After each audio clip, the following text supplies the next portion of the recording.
Favourite serials இனி டிவிக்கு முன்பே சன் நெக்ஸ்ட் ஆப்ல ஜாலியா எல்லாருக்கும் முன்னாடியே பாருங்க.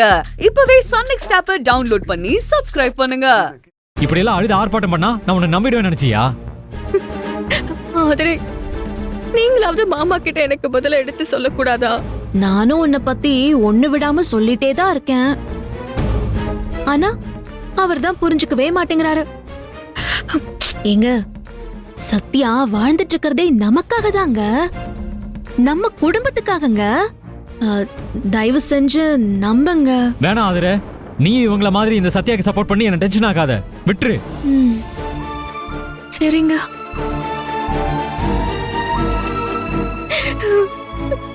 சத்யா, நீ அழாத சத்யா. அவன் எப்பவுமே இப்படித்தான், சரியான வெங்கெடுப்பு. இப்படி பேசதான் அவனுக்கு தெரியும். ஆமா சத்யா, பிரபு பேசுறதெல்லாம் நீ மனசுல வச்சுக்காத. கூடிய சீக்கிரத்துல அவன் உன்னை நல்லா புரிஞ்சுக்குவான். அண்ணி, அழாதீங்க அண்ணி. நீங்க அழறத பாக்குறதுக்கு மனசுக்கு கஷ்டமா இருக்கு அண்ணி.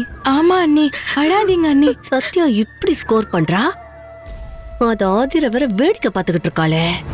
இவ இப்படி இருக்கிற ஆளே கிடையாதே. ஏய், அழாத சத்யா, அழாத. நாங்க எல்லாரும் இவ்ளோ தூரம் சொல்றோம்ல, அழாத. வா. ஏய், ரொம்ப நல்லாவே நடிக்கிறடி. ஆனா உன் நடிப்பெல்லாம் என்கிட்ட வேலைக்காவாது. உன்னால என்னையும் என் குடும்பத்தையும் ஒன்னும் பண்ண முடியாது. ஏன்னா அவங்களுக்கு நான் இருக்கேன், எனக்கு அந்த தெய்வம் இருக்கு. அதனால இனிமே ஒழுங்கு மரியாதையா இருந்துக்கோ. அழாத சத்யா.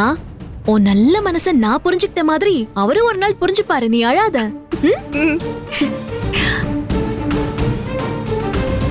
சத்யாவை கட்டி பிடிச்சி சமாதானப்படுத்துற மாதிரி ஆதிர என்னவோ சொல்லி சத்யாவை மிரட்டி விட்டுட்டா. இவளுக்கு 2 பேத்துக்கு நடுவுல ஆடு புலி ஆட்டம் நடந்துகிட்டு இருக்கு. இதுல யாரு ஆடு யாரு புலின்னு தான் தெரியல.